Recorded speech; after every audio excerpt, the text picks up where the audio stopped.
आइए चर्चा की शुरुआत करते हैं। अजय आलोक जी प्रवक्ता बीजेपी के हमारे साथ जुड़ गए हैं, आलोक शर्मा जी प्रवक्ता कांग्रेस पार्टी के जुड़ गए हैं, अनुराग भदौरिया जी प्रवक्ता समाजवादी पार्टी के, मलुक नागर महासचिव आरएलडी के मलुक नागर जी हमारे साथ जुड़ गए हैं। अजय आलोक जी आपके साथ शुरुआत करते हैं। क्या छात्र आंदोलन को राजनीति ने हाईजैक किया? अब सवाल है कि इस मुद्दे पर अगर छात्रों का दबाव नहीं होता, ये सवाल तो पूछा ही जाएगा, छात्रों का ऐसा दबाव नहीं होता, अगर इस मुद्दे पर इस तरह से आप देखते नहीं कि जो राजनीतिक पार्टियां वो लगातार दबाव रखती, तो आपको नहीं लगता है कि आपने तो बस नीट का एग्जाम सेकेंड टाइम ठीक से करा दिया और आपने टेलीग्राम को वो कर दिया, बैन कर दिया, आपको लगा कि हो गया, आप तो आगे की कोई तैयारी करने के मूड में आप नहीं थे? नहीं अंजना जी, ये बात बिल्कुल गलत है। छात्रों के दबाव से ज्यादा हमें छात्रों के भविष्य की चिंता थी। उन मेधावी छात्रों का भविष्य सुनिश्चित करना था जो इस लीक के चक्कर में आके कहीं अपनी मेधावी होने के बावजूद अपनी जगह को सुनिश्चित नहीं कर पाते।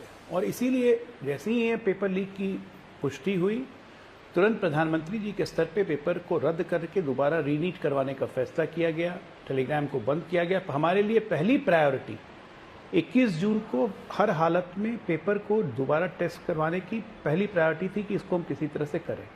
उसके बाद तमाम नीट में कैसे सुधार किए जाएं, एनटीए में कैसे सुधार किए जाएं, कैसे दोबारा रीटेस्टिंग न हो, कंप्यूटर मोड में कैसे हो, ये सब लगातार प्लानिंग चल रही थी। निश्चित तौर पे मैं हाईजैक इसलिए कहूंगा कि इस मुद्दे को किया गया, ये राजनीतिक रूप से प्लान्ड एक मुद्दा था, आंदोलन था, जिससे स्वफुर्त छात्रों का समर्थन मिला। इसमें मुझे कहने में कोई अतिशयोक्ति नहीं है। एक मुख्य न्यायाधीश की तंज पर कॉकरोच पे अमेरिका में कॉकरोच जनता पार्टी बन जाती है। जो व्यक्ति लुप्त रहता है, अचानक सुप्तावस्था से उठता है, वो रातों रात हीरो बन जाता है। उसके 10 मिलियन फॉलोअर बन जाते हैं, 1 करोड़ से ऊपर। वो इंडिया में लॉन्च होता है, हमने उसको परमिशन तुरंत दे दी कि ठीक है आप प्रदर्शन करिए। परमिशन के बावजूद वो 20 दिन तक प्रदर्शन करता है, 500 से 700 लोग नहीं जुटते हैं। लेकिन ऐन मौके पे जिस दिन संसद का सत्र शुरू होना होता है, चंद्रशेखर आजाद से लेके बाकी लोग से लेके जितने पार्टीज हैं उनका समर्थन मिलता है, पूरे छात्र संसद कूच कर देते हैं, एक अराजकता की स्थिति बनती है। और निश्चित तौर पे उसमें छात्र भी थे, सिर्फ अराजक तत्व भी थे, ये सबने देखा। हमें इस सब चीज से कोई ऑब्जेक्शन नहीं है। छात्रों के हित में जितने कदम हमने उठाए किसी ने नहीं उठाए। आप ये बताइए, कांग्रेस पार्टी को या किसी भी पार्टी को आज से 70 साल पहले तक इस परीक्षा लीक कानून बनाने की जरूरत नहीं पड़ी। 2010 में बात हुई, कभी नहीं काम बना। 2024 में हम ही कानून लेके आए, लेकिन उस कानून में हमें फिर लगा ये 26 के लीक होने के बाद कि ये काफी नहीं है, इसमें और संशोधन करने चाहिए। पेपर लीक के बाद क्या है, जो आज अभिजीत दीपके ने कहा कि पेपर लीक के बाद क्या क्या कड़ी कार्रवाई क्यों होती है, ताकि ये डेटरेंट हो कि पेपर लीक करने वाला 100 बार सोचे कि मेरी पूरी खानदान, मेरी 7 पुश्तें बिक जाएंगी अगर मैं ये करूंगा। तो ये एक डेटरेंट है। लेकिन पेपर लीक ना हो इसके लिए भी कार्रवाई हो रही है। क्या ये 7 पॉइंट टास्क फोर्स कमेटी बनाएगी, जिसका संसद में मजाक उड़ाया गया। गौमूत्र विशेषज्ञ बता दिया गया उन्हें।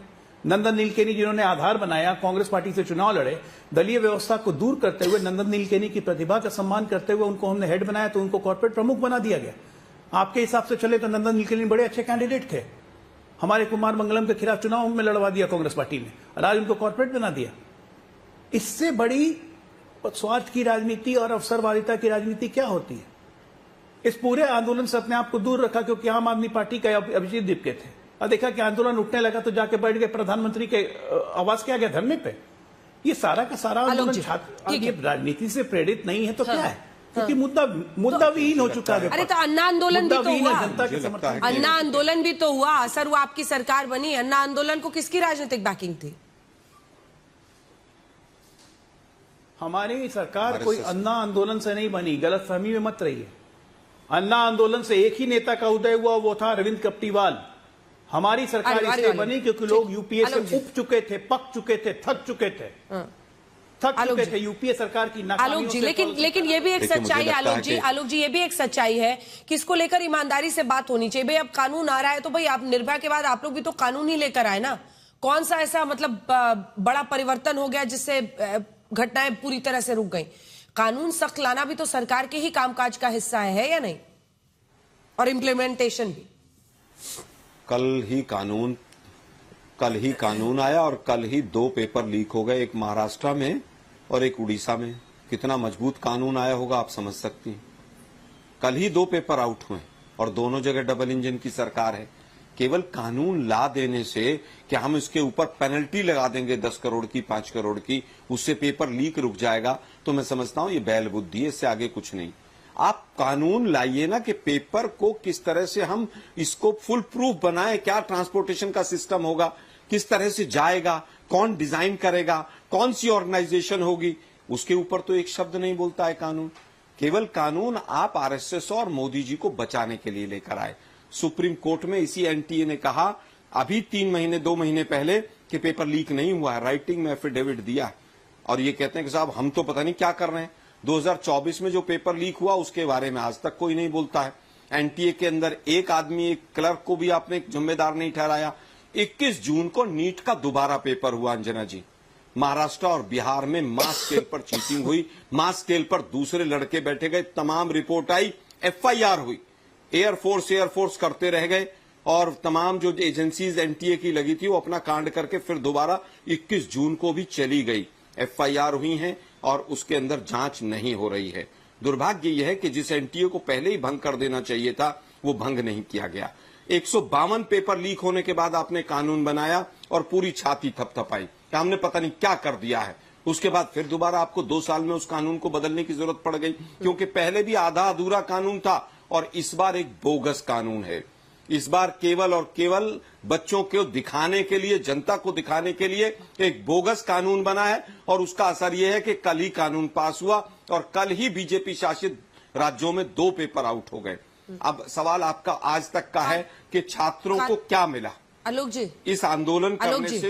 एक सेकंड आपको टोक रही हूँ, आप आ रही हूँ, उसी पर आएंगे, लेकिन कानून कल पास हुआ और उसी दिन चोरी हो गया का कोरिलेशन नहीं बैठाया जा सकता है, क्योंकि अभी कानून लागू तो नहीं हुआ है ना, अभी तो पास हुआ है। लेकिन ठीक है, मैं आपकी बात से सहमत हूं कि जब तक इम्प्लीमेंटेशन नहीं होगा, जांच ठीक नहीं होगी, तब तक कुछ नहीं होगा। छात्रों को क्या मिला? जल्दी से एक रिस्पॉन्स, फिर अनुराग जी के पास जाएंगे। अंजना जी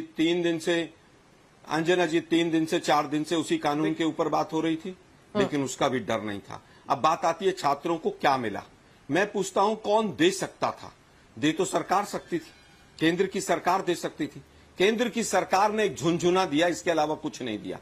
केंद्र की सरकार अगर चाहती तो पहले दिन ही कहती एनटीए भंग है, हम 10 लोगों की 5 लोगों की कमेटी बनाते हैं और उसमें एक्सपर्ट्स को रखते हैं, गोमूत्र विशेषज्ञों को भी रख लेते, हमें कोई आपत्ति नहीं। लेकिन दुर्भाग्य यह है कि आपने ये सारा काम जब किया जब सैकड़ों बच्चे घायल हो गए, जब आपको पैलेट गन चलानी पड़ी, जब आपको पता है 5 बार एक एनटीए से एक ही पेपर लीक हो रहा है, तो उसको बचाने का काम क्यों किया गया? क्योंकि उसमें बीजेपी और आरएसएस के लोग हैं, आपके वेस्टर्न इंटरेस्ट हैं। 2024 में तो क्रिस्टल क्लियर हो गया था कि भाजपाइयों और संघियों के बच्चों को एडमिशन दिलाया गया है, भाजपाइयों और संघियों के स्कूल में एग्जाम लीक हुआ है। धर्मेंद्र प्रधान का इस्तीफा अगर पहले ही हो जाता तो ये आरोप सीधा है, अच्छे से चलता। अजय आलोक जी उनका आरोप सीधा है, लेकिन आप जवाब दें उससे पहले मैं एक बार अनुराग भदौरिया जी के पास जा रही हूँ। अनुराग भदौरिया जी, हम पप्पू यादव जी की तस्वीरें दिखा रहे हैं और समाजवादी पार्टी के ज्यादातर जो प्रदर्शन है दूसरे तीसरे दिन से अब राम मंदिर में चढ़ावा चोरी के मुद्दे पर आ गए हैं। छात्रों को पूरा न्याय तो मिल जाए? देखिए, सवाल ये नहीं है। छात्रों ने तो साफ सत्ताधीशों को ये बागी संदेश दे दिया है कि देश मनमानी से नहीं संविधान से चलता है। अगर सत्ताधीशों को अब तक नहीं खबर लगी है तो ये चिंता का विषय है। छात्रों के लिए अभी हमारे साथी बीजेपी प्रवक्ता कह रहे थे कि सरकार उनके भविष्य की चिंता कर रही थी। क्या भविष्य की चिंता की है आपने? आंख फोड़ के, सर फोड़ के, हाथ तोड़ के, पैर तोड़ के, पीठ लाल करके, आंसू गैस छोड़ के ये भविष्य की चिंता करते हो? ऐसे तो पहली बार सरकार देखी है जो छात्रों की भविष्य की चिंता बैलेट गन से करती है। क्या बात है भाई, सर फोड़ के चिंता करती है। वाह वाह वाह, क्या ऐसी सरकार किसको चाहिए भाई? ऐसी चिंता भी किसी को नहीं चाहिए। चिंता चाहिए थी जब वो धरने पे बैठे थे, तब सरकार को चिंता और चिंतन करना चाहिए था कि हमारे घर के छात्र, हमारे अपने बच्चे बैठे हैं, हम जाके उनसे बात कर ले, 2 कदम की दूरी पे हैं, उनसे बात कर ले तो उनकी समस्या का समाधान निकालते। तब तो लगता है छात्रों के भविष्य की चिंता कर रहे हैं। छात्रों की भविष्य की चिंता लगती तब जब आप छात्रों की बात करते। आप छात्रों के साथ क्या कह रहे हो कि जो विपक्ष की पार्टियां वो राजनीति कर रही हैं। आपको तो अपने भाई बहन की चिंता होती नहीं है, हमें तो होती है भाई। अगर आपके घर के आलोक जी दिल पे हाथ रख के कहना, आपकी घर की बेटी और आपकी बहन पे अगर लाठियों से वार हुआ होता तो क्या आप सरकार का बचाव कर रहे होते? लेकिन हम उनको अपना समझते हैं, पूरे देश की बहन बेटियों, क्योंकि विपक्ष होने के नाते मेरी जिम्मेदारी भी बनती है, क्योंकि कोई भी बच्चा अगर परेशान है, मांग रहा है, तो हमें उसके कंधे से कंधा मिलाना है, सरकार को जगाना है कि सरकार जगिए, आपकी जिम्मेदारी बनती है, मेरी जिम्मेदारी। सरकार अपनी जिम्मेदारी से भाग रही थी, लेकिन हम विपक्षी नेता, हम समाजवादी लोग अपनी जिम्मेदारी से नहीं भागे, क्योंकि हमारे घर के वीडियो डालिएगा। अनुराग जी, एक काउंटर क्वेश्चन आपसे भी है।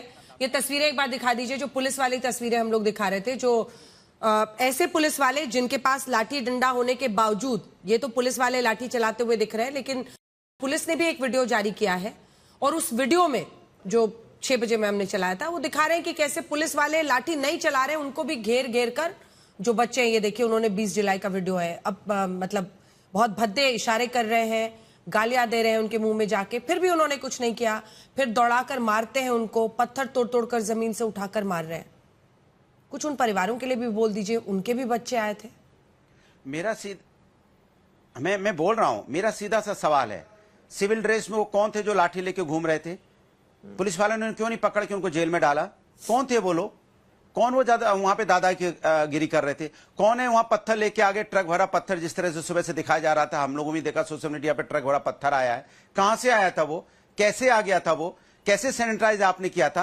आपके बच्चे, आपके हजारों की संख्या में बच्चे बैठे हैं, पुलिस के इंटेलिजेंस डिपार्टमेंट क्या कर रहा था? अगर कोई गलत व्यक्ति वहां आ भी रहा है, अगर घुसने की कोशिश कर रहा है, कोई उपद्रवी है भी, तो उस जगह आ कैसे गए? ये पुलिस अपनी जिम्मेदारी से भागेगी क्या? क्योंकि आप सब अपनी जिम्मेदारी से भाग जाएंगे, किसी कोई जिम्मेदारी नहीं बनेगी अभी। तो जिम्मेदारी तो आपको पुलिस को भी लेनी पड़ेगी ना अंजना जी। ऐसे थोड़ी होगा कि सारी जिम्मेदारी छात्रों की हो जाएगी, पुलिस की कोई जिम्मेदारी नहीं होगी। पुलिस अपनी जिम्मेदारी से भाग रही है। पुलिस को वहां सैनिटाइज करना था, पुलिस सरकार को जिम्मेदारी लेनी थी कि हमारे बच्चे बैठे हुए हैं, उनको कोई नुकसान ना हो जाए, कोई उपद्रवी ना आ जाए, कोई असामाजिक तत्व ना घुस जाए, कोई पत्थरबाज ना घुस जाए, कोई लाठीबाज ना घुस जाए, कोई बंदूकबाज ना घुस जाए, कोई हत्यारा वहां ना घुस जाए, कोई गुंडे माफिया ना घुस जाए। ये जिम्मेदारी किसकी थी?